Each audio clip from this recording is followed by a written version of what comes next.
Alright, so who are you here with? Alright, bet. So right here, we got Tsunameswave, Tsuname, and then my IG is Tsunameswave. People think it's Tsunami Wave, but Tsunamis with an S wave. Yeah. Word, man, word. So where you coming out from, bro? Like where I'm from? Yeah. Shit, goddamn, I'm from Atlanta, but I was born in South Carolina, Spartanburg. Yeah. That's where my people's is from. And then my mom is from South Carolina, and then my dad's from New York, from Queens. So I got the north and the south kind of like blended in me, if you want to say that. Word, man, word. Do you remember life back in South Carolina? I lived with my grandparents. My mom didn't have her own place, so I lived with my grandparents, and it was cool. My grandparents made sure I was fed, for one, and then for two, they made sure I was loved. And anytime my mom had to like go to work for like a long time and shit like that, they would make sure I was okay. I used to watch movies with my grandpa. We watched The Matrix. We watched fucking damn, what else did we watch? We watched I think we watched one of the Rush Hours or something like that. Like we used to watch all types of movies with me and my grandpa. And then me and my nana, we just talked about like school and all that kind of stuff. Made sure I had my grades up, all that kind of stuff. But it was cool. I had a lot of cousins too. So how different was it transitioning from Spartan, South Carolina to Atlanta, Georgia? So from Spartanburg, I was like back and forth. So my mom was in South Carolina, and then when I was like 3 months old, she moved to Atlanta with my dad, actually, now. And so I've been in Atlanta my whole life, but I'm like back and forth until I was about 12. I was back and forth to South Carolina like every month. Like I was in Spartanburg for like a week or something like that, for like on a break, like school break, and then I'd be back home. So I was really back and forth. Word, man, word. So tell me, bro, what type of shit were you getting into, you know, just growing up? Growing up, I was in music, honestly. When I was like real little, like a baby type shit, I would pull out the pots and pans and grab like the spoons and like bang on that shit. I swear to God I did. I swear to God, I'd put that I'd be like banging on that shit. But I used to do that, and then I played outside like with my cousin and shit. Like we played tag, we would play Foursquare. We had that tetherball shit. Play basketball, all that good shit. And then I played video games a lot. Like I had a GameCube. I had Sonic Adventure 2 Battle and Sonic Heroes. Those are my two games that I played. That shit was cool as fuck. That shit was cool as fuck. I saw that shit. But yeah, I played those games. I played Naruto Clash of Ninjas 2. Bruh, what? Played that. Shit, what else did I play? Mario Kart Double Dash. I'm spanking you with Mario Kart. And then other shit. But yeah, I really had the GameCube. That was like my main game system. Word, bro, word. So then when it came to making music, bro, what was that like kind of drive that got you started? So I've been doing music since I was like legit, like little. And so I started out in middle school. I had the recorder, and then I was in elementary school. I had the recorder. I got to middle school and played the drums. I was in percussion, but then I was in chorus only in my 8th grade year. Then I got to high school and was in a marching band and all that type of shit. But my boys were making music.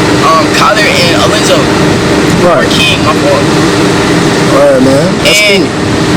they were making music. And I saw them making music. I was like, I can do that. Like, shit can't be that hard. So like for a week straight, every time I went home on the bus, I was writing a song. And then that next weekend, I think it was around like January. Like we had just got back from like break, and so that second week of February, I dropped my first song under a different alias. I don't go by that name I had before anymore. But I'm not gonna tell y'all the name because I want my fans to find it, so y'all niggas can listen to me be trash. Yeah, but that's how I got into music. It was really my boys, and now they're both in the army right now, and so really right now I'm doing this shit for them, type shit. So describe your music to us, bro. Like, if someone were to listen to your music for the first time, what should they expect? I'm playing a shotty and Rick Owen. Oh God, I am. But nah, it's for like, it's a lot of versatility. I got love songs. I got like straight rage song with niggas just like on some like heavy metal guitar shit. I got fucking I got like vibes. I got like fast paced shit. Like I just make music because I like making music. Like I love doing that shit. And so like I don't ever put myself in a bubble. Like I got plug songs. I got a fucking actual rock song. Like a rock nigga made that shit and sent me the beat type shit. Like I have actual rock songs. Like I'm really a rock star. So like when you hear my music, it's rock star music. And somebody told me a rock star is somebody that can only live the life that they live in. He a rock star, I'm a rock star, he a rock star, you a rock star type shit. Because only you can live your life. So that's how I look at it.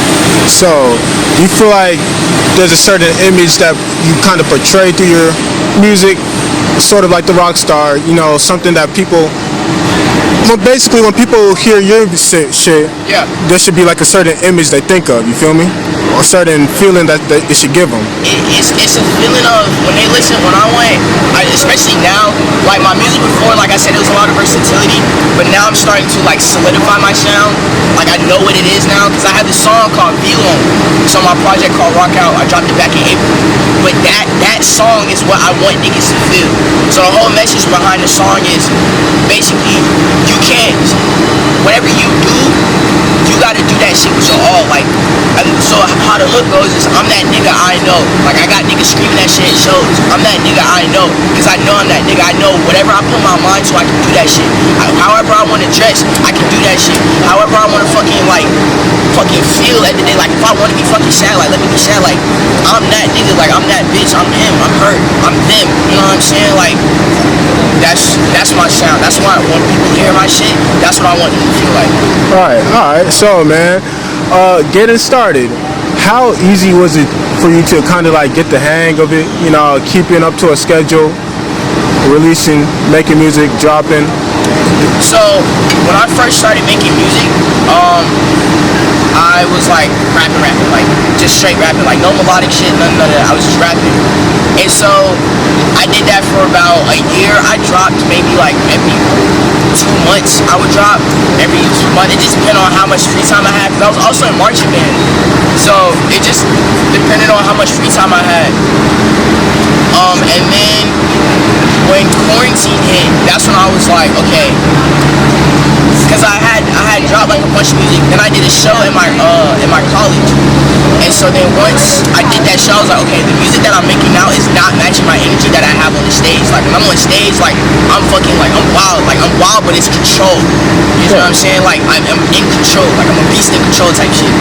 And so after quarantine or during quarantine, that's when I started to find the base of my sound, which goes more along like the Trippie Redd, Uzi, Cardi type shit, DC the Dawn. Like it was starting to go in that range.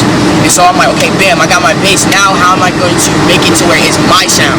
Right. Like you'd be like, oh, that's cool. Like he made like Uzi type music, but like that's Tsunami. Like I already got niggas making Tsunami type beats. Like it's like I have my sound now type shit. And so it started off, like I said, I was in high school, wasn't dropping too much. Then I would drop.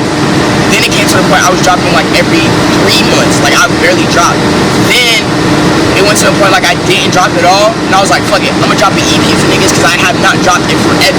So basically that EP was an introduction. It was like an experiment. Rock Out EP was an experiment EP. I was testing different sounds to see, okay, which one is going to stick with the people that I also like. So I like every song in that project, but what people like on the most of that project is V-Long. So I'm like, okay, boom, now I have my sound. You see what I'm saying? So now I started dropping consistently. I just dropped a song called Shawty and Riggs. Everybody, not on the fence. Not the Yeezy season. Not the Yeezy. No. That bitch is gone. That bitch gonna fail them great. But yeah, I just dropped a song called Shawty and Riggs. I got a song called Handouts coming soon. I got a song after that I'm dropping a rock song. Then I just dropped Swim like last night on SoundCloud, some SoundCloud exclusive shit. And then fucking at the end of the year I got one song like that envisions me if I was in front of 100,000 people performing. Like that's literally when you listen to the song, that's what I want niggas to hear.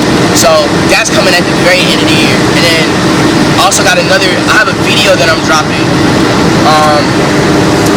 From a song that I dropped a year ago, so it'll be like the 1 year anniversary for the song and shit like that. And it's a anime music video. It's cool as shit. I gotta show you. It's cool as fuck. But yeah, That sounds hard. I'll show you. Alright, that sounds hard, bro. Describe the vibes you need when you're in the studio, bro. Honestly, when I'm at the studio, whatever, I talk about whatever I'm thinking about in that point in time, or like my past week, like say some shit happened with a girl or something that weekend or that next day or some shit, I'm going in the studio like I'm about to speak on what the fuck or how I feel. You know what I'm saying? Yeah. That's my process. And if I'm with my niggas, like, then we on some lit shit, like we piped up. So I match the vibe on however I'm just thank you.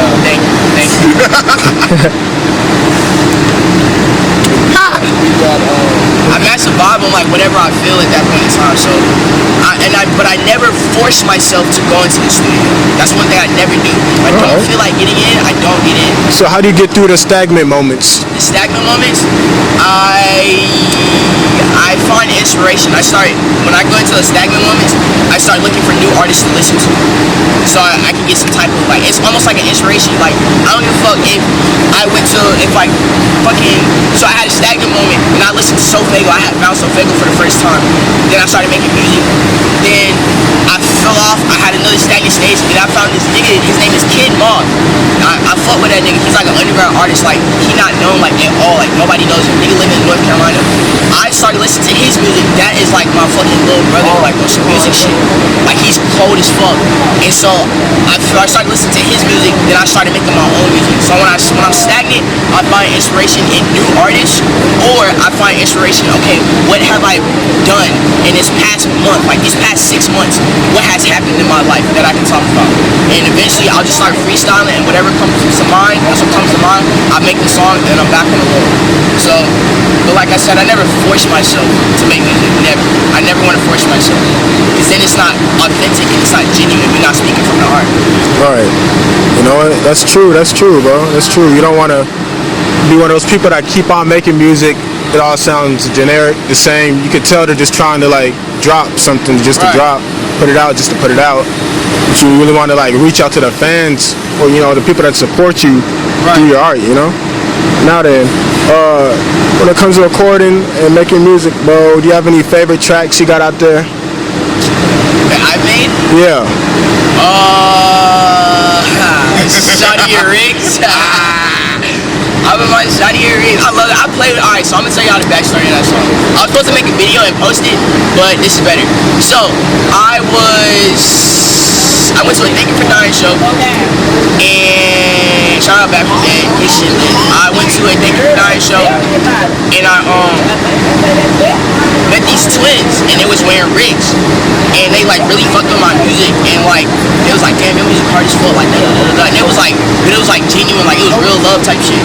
So I was like, and I was just playing around, and I was like just freestyling on some shit, trying to figure out what the fuck I was gonna talk about, because I wanted to do something fun that day. It was like an experimental day for me. So I was like, I found this beat, and I played it because I was going through all my beats that I had, because I get the same beats all the fucking time. So I'm going through my beats, and it was this old pack that I was trying to use, and in that state where I was at in that point in time, I couldn't use it. So I was like, I went back to it, and I found the beat for it. It's produced by me, Coco 32, and like Molly Kai or some shit like that. But I played the beat and I was just like on some fun shit. And I was like, I'm like shawty and me. It's like, cause I was thinking about them. Like they was fucking those twins of Ricks. Like I was like, this shit lit. So I was like, I put my shawty in me. And I was like, okay, what's the shoe that nobody wants to put their girl in? Sketches. You put your shawty in Sketches. I gave my bitch to a bitch. Cause at that time the shawty I was with, she was like, we're not talking about that. We're not talking about that. Like that ain't like that Meek Mill picture that is going around. But nah, I bring my bitch to the bitch. Yeah, they come with the pleasure. I put my shawty bitch. Then I did some freestyle shit. Boom, I played with it, and then I started playing it for my people because I was like, bro, look at this shit song I made. They was like, no, this shit hard. So now everybody's listening to it. My fucking barbers are listening to it. Like the barber that I like had when I was like a kid, that nigga listening to it now, like, yo, your shit hard as fuck. Like, I'm so proud of you type shit. Like, oh my god, I can't believe you. I remember you was sitting in the booster seat. Now it's cutting your bald head type shit. Like, it's like that. So that's my favorite song that the people like. Now my personal favorite song that I like is called Fly Away. I dropped it in December of last year, and it's basically a backstory on this accident that I had gotten to, and basically like it didn't fuck my mom up for like the rest of her life for a really long time. Like she was like bedridden, could barely work, and she could work. It was maybe like 2-3 days out the week type shit. Like, and it sucked ass just like my fucking mom. Like, this is the person that I see that's always running around constantly doing something, and now she can't do nothing. So it really fucked me up on some shit. And I was also going through it at a point in time on like some heartbreak shit. Like I was like, fuck her type shit. Like I was like depressed. Like I was sad as fuck. And so that song has like a whole like story to it. So that's my favorite song that I've released so far. Oh, that's hard, bro. That's hard. Do you feel like a lot of your songs have like emotional meaning behind it? You know, when you put it out? Some of them, I wouldn't say all of them, but you can tell when it has an emotional meaning. Like you can tell something happens when you listen to the song. So there's Fly Away, there's Euphoria, there's Intoxicated, there is fucking, what's that other song? Damn, there's one more. Slide. Now that song is from like way back. Slide is from way back. And then this other song called Love Thoughts that I absolutely hate, but the people that was listening to my music at that point in time, like they love that song. Like,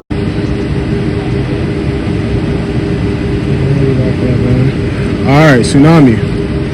Out of your discography, do you have a favorite project you have out? I only have one project out. Rock Out. Rock That's the Out? only Oh, project shit. I got out. Oh shit. So, but in May, I'm dropping like an album. Like that. That was just like some, like I said, that was like an experimental tape that I just threw out just to see the reaction, what I would get back. But in May 5th, 2023, okay, 555, I'm dropping my album, and it's gonna be called Heart of the Ocean.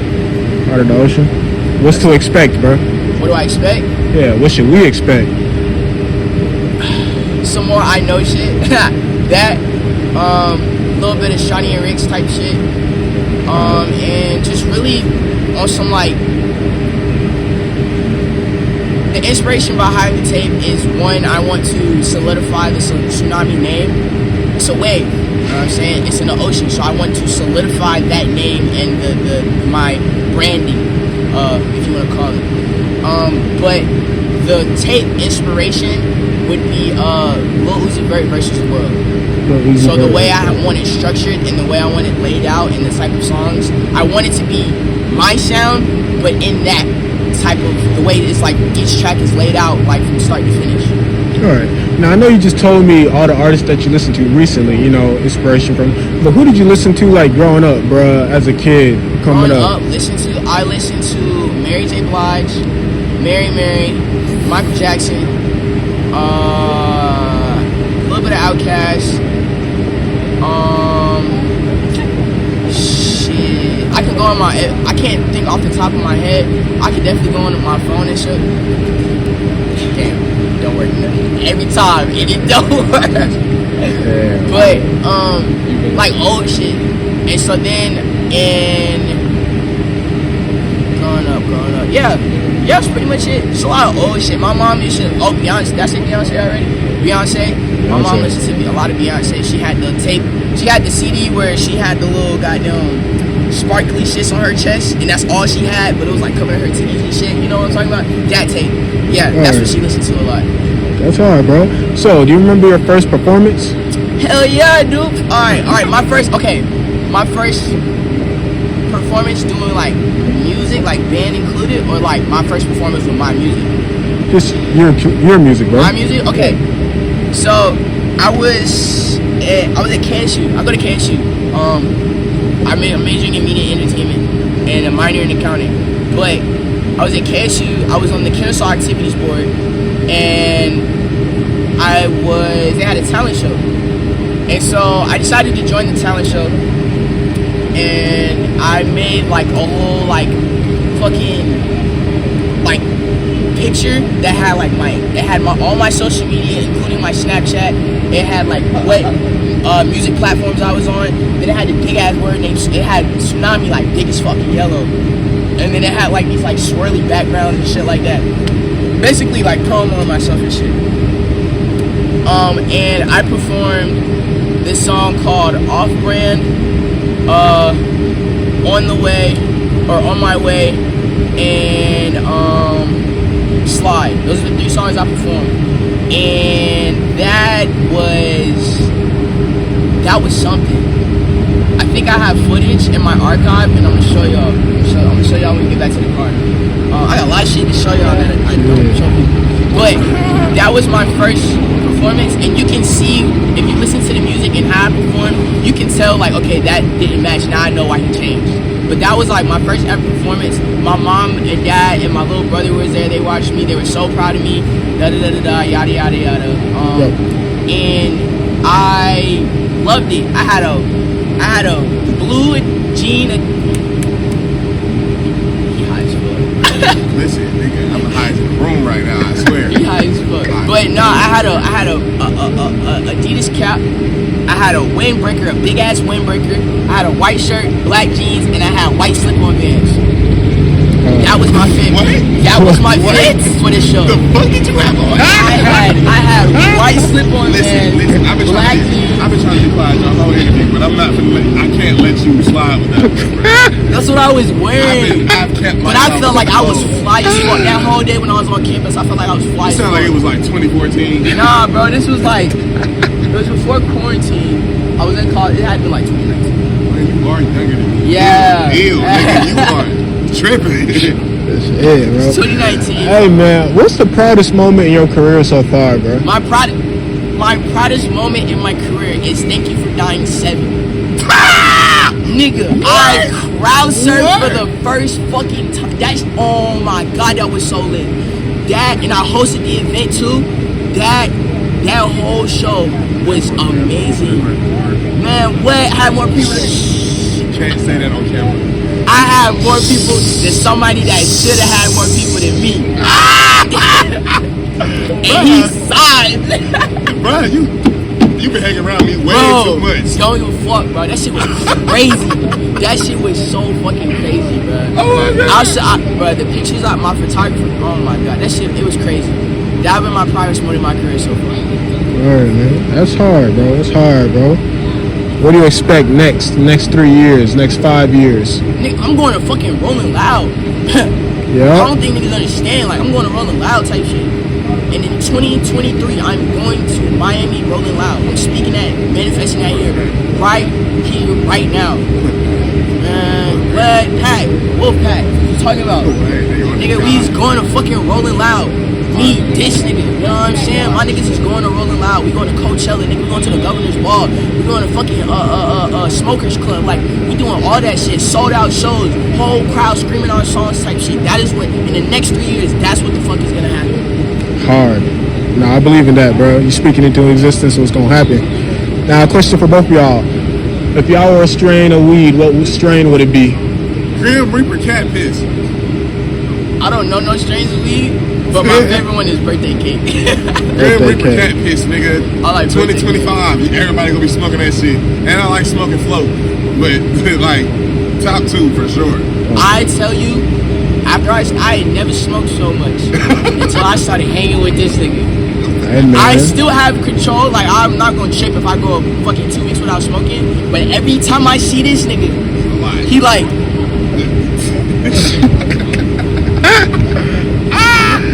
Man. Got the papers and everything. He like. And I'm like, oh shit. Now it's fucking reflex now. Cause I know when I to stop smoking, so I can still be in full control of myself. Don't let us not have shit to do. But if we have nothing to do, he's smoking his own pack, like his own zip. He's smoking the whole thing. Cause this nigga, we have to get him out the house. Cause if he don't, he gonna smoke his zips. Hey, I feel that though, man. I feel that. Only big blunts, bro. Man, what? Smoking his money away. Only big blunts, man. Because when he came up here, I saw that giant ass blunt. I'm like, damn, I'm the only other nigga that rolls those big ass blunts. And that nigga, you got that from me. I got big fingers. Gotta have it. 2.5 in a blunt, bro. Goddamn, 2.5. It would be crazy. Y'all remember the first time y'all smoked and got high? What y'all smoked at it? The first time I got high? Yeah. I ain't gonna lie to you. I got two situations where the first time I got high, and then the first time I got high. No, these are both of these are weed stories. What? I'm not gonna lie to you. I ain't even cool with this nigga no more. That's crazy as fuck. But I had a partner from Baltimore. Pulled up for some random ass reason. Niggas didn't go to school, whatever, right? He said we finna smoke a Baltimore blunt and some backwoods. I was like, what the fuck is a Baltimore blunt, nigga? So we went to go. I know that shit was. Listen. This nigga spent $200 on weed back in like 2016. No, this is 2016. That's a lot of weed, nigga. That's a lot of weed to 2016, right? So boom, we at the park smoking and shit. He was alright, well, let me go get a Baltimore blunt. I'm like, you still ain't told me what the fuck this shit is. We was just rolling backwoods, and I'm dying. This is my first time smoking woods too. Changed my life after that. We walked to the store. He's like, yeah, let me get some chocolate Dutchess. I looked at that nigga like he was a Satanist. What the fuck? You dead ass? Bro, word to my dad on 38, like, bro. What the fuck? And so this nigga, he put like a 3.5 in a guava Dutch. I was like, yeah, but this is a Baltimore blunt. And I was like, why is this a Baltimore blunt? Niggas in Baltimore smoke guava Dutches. I'm like, y'all nasty. I don't approve of this shit. I got high my ass. Them niggas got so high they flushed the weed. Nigga, what? Yes, bro. Oh my god, that shit was so hilarious. What the fuck? Nigga, Hell no. Flushing the weed. nigga flushed his That weed. nigga said the shit. This nigga said the shit smelled too loud. My mama haven't seen it. I remember. Get rid of it. I knew a dude, bro. He would like be addicted to perks and shit. So he had a bag of perks. He took one, but he flushed all of the rest of them down. He was like, man, I got sick off the perks. You up the perks? And then I was like, bro. So instead of at least trying to sell the perks, you flushed them all away. Hey, 10s and 30s and shit. I ain't mean to cut you off. My fault. I'm high. I'm hungry. Shit. I'm sorry. Go ahead though. Good. Yeah, Nah. the price down to what? Absolutely. I done fucked a lot of shit up, bro. Man, I don't know, bro. I don't know. But what about you, bro? Me? Yeah. My first time I got high? Nigga, what? Wait. I don't even remember that shit. Fuck. No, that's cap. True, boy. Man, no, I got high before. My first time getting high. That was high. So you want me first time I got high or first time I got high? I told you first time I got high. Oh, okay. So first time I got high, this nigga had a shroom blunt. Why is everybody looking at me like that? Didn't tell me. No, he did tell me. I said, fuck it. No, the first time I did. He didn't tell me like I thought. This nigga gave me the shroom blunt. I hit it. Oh, we was at New Atlanta Underground's place. And he got shroom blunt. Didn't tell me it was a shroom blunt. I took 4 hits. Nigga, I was high in 2 minutes. I swear to God. Like, nigga, I was like, what the fuck? In 2 minutes. Nigga, the rest of that night, I was playing like all underground niggas. Like I was playing Shoujo, I was playing DC the Don, I was playing Bino, I was playing Sofego. Nigga, I was in that bitch snoring. I'm driving the car like what the fuck? Like, I'm lit as hell thinking I'm them at a concert with hundreds of thousands of people. That's what I'm telling niggas. Like when I tell you like I'm really about to be the best performer, like on some Travis Scott shit, I dead ass mean that. Because every time I get high, I imagine myself in that position. What the fuck is you talking about? So, bro, what goes through your mind when you're recording? Like, not recording, but performing. Before it, the moments leading up to it, then while you're doing it, do you ever get nervous, or you just be like ready to go? Yeah. Okay, so while I'm performing, I get on the stage and I remember that these aren't people. These are not fans. These are not niggas who just know my shit. Not yet, at least. So I go up there. I'm like, okay, these are my people. These is my friends. You know what I'm saying? Like, no, not my friends, but like these are my friends. We're about to have a show. Like, we all about to get lit. So I always make sure y'all came to see me. So what I'm about to do, I'm about to put on a show. I act my music out when I perform. That is how you perform. When you perform your music, you act your music out, and you put yourself in that situation of you, whatever you're talking about in that music, you put yourself in that situation, you put yourself in that mindset, and you act that out. Performing is acting. That's where the word performance is come. It was acting first. It was acting. So you act your music out. That's what I do. When I perform, I act my music out. But I also make sure the crowd is engaged, that they're alert, so it's not just me up there bouncing around and shit like that. Y'all niggas is bouncing around with me. Y'all niggas is feeling what I'm feeling. Y'all is me. I'm y'all type shit. I'm imagining myself, I'm on the floor. If I'm not on the floor, if I'm on the floor, then we all getting lit. Like, that's how I perform. That's what goes through my head. I go, these are my people. Alright, man. So, bruh, can you tell me what your dream music video would be, and for what song? My dream music video. Right now, in this point in time, for the song that I have that I'm dropping at the end of the year, my dream music video for that song would be me dead ass fucking, like, if God willing, on some like crazy wild shit, I would dead ass want to be me in front of a fucking wave, getting lit as fuck. I kid you not. That shit sounds so crazy. That also on like some big ass, like, I've been watching Shirts Up. Like, that's a movie I've been watching for like the past 2 days because I've been moving so much. When he fucking went up, when Cody went up that big ass wave and fucking rode that bitch in the tube, nigga, on some like gnarly shit, that nigga was just going. It was like, that's what I want my shit to be like. But it's like on some like pretty like niggas, but like shit is happening in the sky and shit, like that's what it is. On like, yo, it's a big ass wave, but in the sky it's more waves, like dead ass, like hella waves in my shit. And I want it to be shot by either Cole Bennett, Declan Kyle, or fucking .com Nervin. Those are the people I want to shoot that music video. That shit would be crazy. Alright. Do you have any private producers out right now that you're working with? Alright, I got a lot. Now, I'll give my top 5. Shout out my nigga Zero, They Love Zero. Shout out my nigga One Mains, okay? Shout out my producer Extendo. Shout out my producer JT Beats. And fucking, shout out my nigga Ether. These are my top 5 producers. All these niggas got different sounds. Zero is my V-Lo nigga. Ether is like my plug-in V, like on some real chill shit. One Man's is on some like, that's what I go to for like my Uzi type beats. Like, if I'm in that, I'm about to get lit as fuck type vibe, I got him. JT is my fucking experimental beat. So like when I just want to do some like off the wall shit, I go to him. And niggas, Extendo is from my rage beats. Also like Mr. Rage beats. All my producers are different. I never had the same type of producer. But they're all versatile and can do those things too, but they all have their purpose. So those are my top 5 producers that I'm working with right now.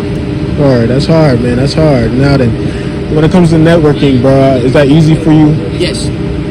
Explain it. Networking is very easy for me because it honestly, it happens naturally. Like, when I be networking, I don't be networking on purpose. I just be vibing and niggas fuck with me, and then I fuck with people's energy, and boom, like, that's how I met this nigga. I met this it was at Garden of Eden. I met this nigga. Chrome introduced us and was like, alright, Rocket, this wave, this Rocket. This is my fucking big brother, nigga. Like, this past month, we been listening to music, and we be like, man, you don't know nothing about this. He play that shit, and I'm like, nigga, what? You don't know nothing about this. We in that bitch zooming on like fucking 75, 85, going like 90, nigga, like zooming, yelling, screaming, vibing out, like. He go 90. I go like 130. He go 130. He crazy. He's sliding. I go 90 though, because I want to have my life. Shit, but yeah, like that's networking comes naturally to me. I don't struggle with that at all. Alright, man, that's cool, bro. That's cool. If you were able to see your younger self, bro, what would you tell him? I would tell that nigga, do it. Do it, bro. You have to do it. There's things in life that you don't want to do, but you gotta do. There's things in life that you may want to do that you may not be able to do, but you gonna be able to do it.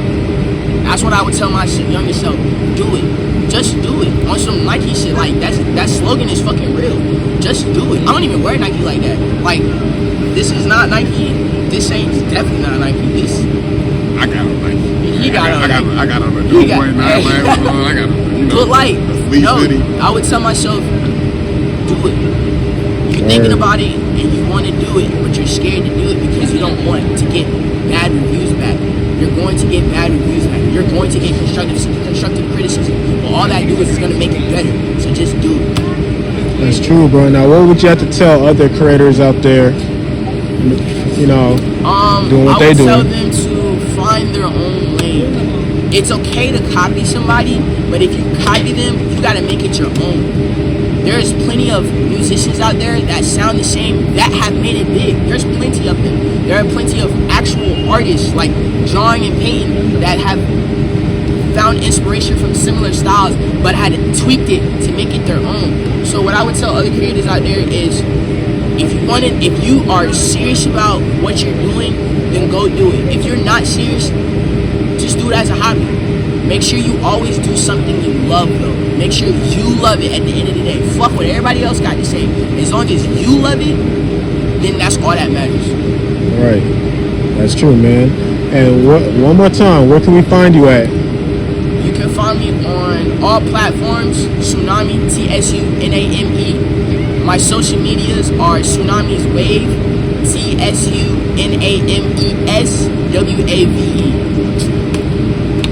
Yo, that's me, nigga. We're here with Tsunami, Rockstar E-Man, Never2muchentertainment. That's lit.